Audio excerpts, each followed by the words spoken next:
താത്ത വ്ളോഗർമാരുടെ കണ്ണീരണിഞ്ഞ കഥകളും ഫാൻസി ഡ്രസ്സുകളും ഉപദേശങ്ങളും അനുഭവങ്ങളും അവരുടെ ഭർത്താക്കന്മാരുടെ ന്യൂനതകളും അവരുടെ ഉദ്ധാരണ പിഴവുകളും അവർ ഒരു സ്ത്രീ എന്ന നിലയിൽ അവരെ ഉൾക്കൊള്ളാത്തതിൻ്റെ കഥകളും കൊണ്ട് സാമൂഹ്യ മാധ്യമങ്ങൾ അങ്ങനെ നിറഞ്ഞു നിൽക്കുകയാണ്.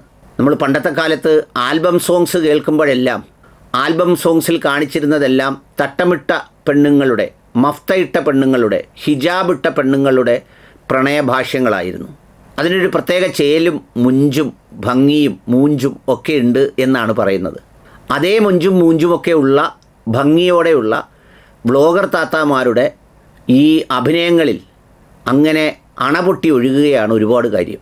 ഇവരുടെ സങ്കടപ്പെരുമഴകളും ഫാൻസി ഡ്രസ്സും ഒക്കെ കണ്ടാൽ നമ്മൾ വിചാരിക്കുക, ഈ പ്രപഞ്ചത്തിൽ ഇവർക്ക് മാത്രമേ ഉള്ളൂ കുഴപ്പം എന്ന്. മാത്രമല്ല, ഇവരാരെക്കുറിച്ചാണോ പറയുന്നത് അവർക്കാർക്കും ഒരു വിഷമവും സങ്കടവും ഒന്നും ഇവരെക്കുറിച്ചില്ല എന്നതാണ്. പക്ഷേ നിർഭാഗ്യവശാൽ ഇതുപോലെ അവതരിപ്പിച്ചാൽ ആളുകൾ മുഴുവൻ ശ്രദ്ധിക്കുന്ന ഉപകരണങ്ങളോ അതിൻ്റെ പ്രകടനപരതയോ ഇല്ലാത്ത പാവപ്പെട്ടവന്മാർ എവിടെങ്കിലും മൂലയ്ക്കിരുന്ന് നെടുവീർപ്പിടാമെന്നല്ലാതെ ഈ വ്ളോഗർമാരുടെ അഭ്യാസങ്ങൾ കൊണ്ട് സഹിക്കാൻ കഴിയാത്ത സ്ഥിതിയിലേക്കാണ് കാര്യങ്ങൾ എത്തിയിരിക്കുന്നത്. ഞാൻ സാമൂഹ്യ മാധ്യമത്തിൽ പറഞ്ഞു, ചക്ക വിൽക്കുന്ന അച്ഛനും ഏത്തയ്ക്ക വിൽക്കുന്ന മകളും അവരൊരുമിച്ച് ചക്കപ്പഴവും ഏത്തയ്ക്കയും ഒക്കെ എടുത്തു വെച്ച് സംസാരിക്കുന്നതും ഒക്കെ സാമൂഹ്യ മാധ്യമങ്ങളിൽ കാണുന്നത് പോലൊരു വിഭവമാണ് ഈ വിഭവവും.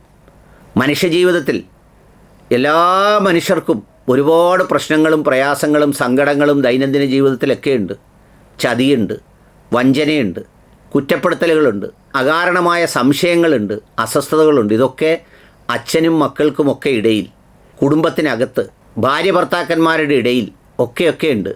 ഇതങ്ങ് ദുബായിലെ വലിയ ഷേഖിൻ്റെ കൊട്ടാരം മുതൽ ഇങ്ങ് താഴെ ഈ പറയുന്ന മണ്ണിൽ പണിയെടുക്കുന്ന സാധാരണക്കാരൻ്റെ വീട്ടിൽ വരെയുണ്ട്. എന്നാൽ അതൊന്നും ഒലിപ്പിക്കാനും മറ്റുള്ളവരെ കൊണ്ട് നക്കിക്കാനും നാവ് നീട്ടാനും അത്തരം കാര്യങ്ങൾക്കുമുള്ള കഥകളും ഇടങ്ങളുമല്ല എന്ന് വിശ്വസിക്കുന്ന വിവേകമുള്ളവരും വിശ്വാസമുള്ളവരുമൊക്കെ അതിലൊതുങ്ങി വളരെ സുഖമായി ജീവിച്ചാണ് പോരുന്നത്.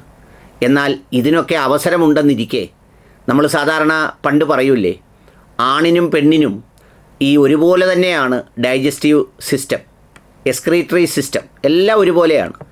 എന്നാൽ എവിടെ ബസ് സ്റ്റോപ്പുണ്ടോ, എവിടെ മൂത്രപ്പുരയുണ്ടോ, ഇവിടെ മൂത്രമൊഴിക്കരുതെന്ന് എഴുതി വച്ചിരിക്കുന്നോ അവിടെല്ലാം കണ്ടും ഇറങ്ങിയും മൂത്രമൊഴിച്ചു പോകുന്ന ആണുങ്ങളെപ്പോലെ സ്ത്രീകളെ നമുക്ക് കാണാൻ പറ്റില്ല.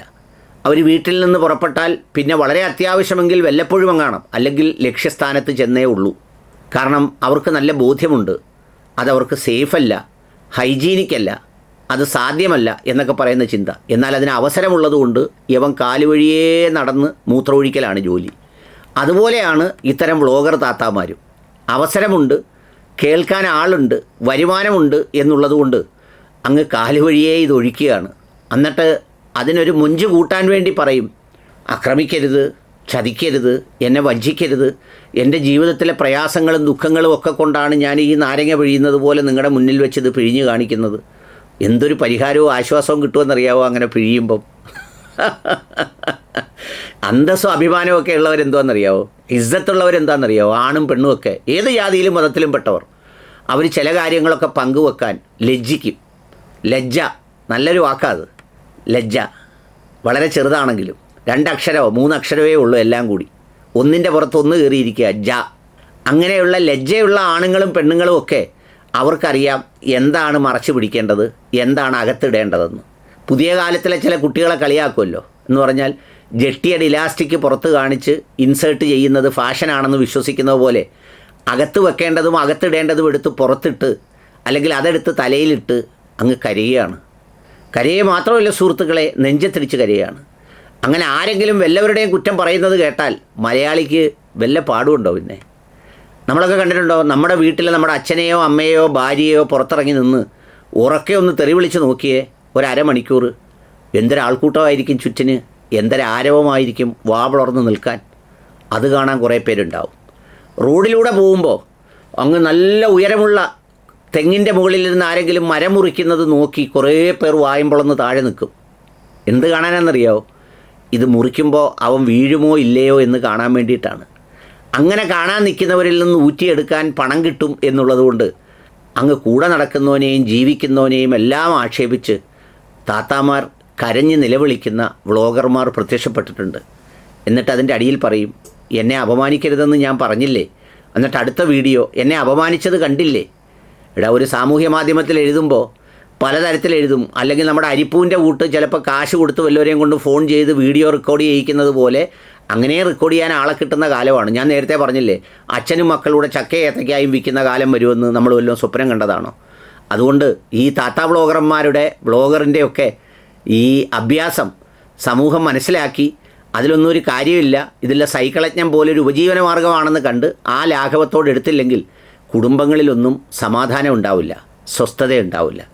ജീവിത യഥാർത്ഥ കഥ അറിയാൻ വേറെ എങ്ങും പോകണ്ട. നമ്മുടെ വീടിൻ്റെ അയൽപ്പക്കത്തുള്ള അല്ലെങ്കിൽ നമ്മുടെ വീട്ടിലെ വേറെ ബന്ധുക്കളായിട്ടുള്ള ആരോടെങ്കിലും വിശ്വസ്തയോടെ നമ്മുടെ കാത് കൊടുത്താൽ മതി.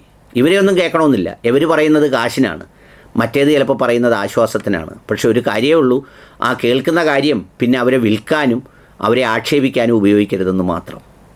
അത്രയേ ഉള്ളൂ.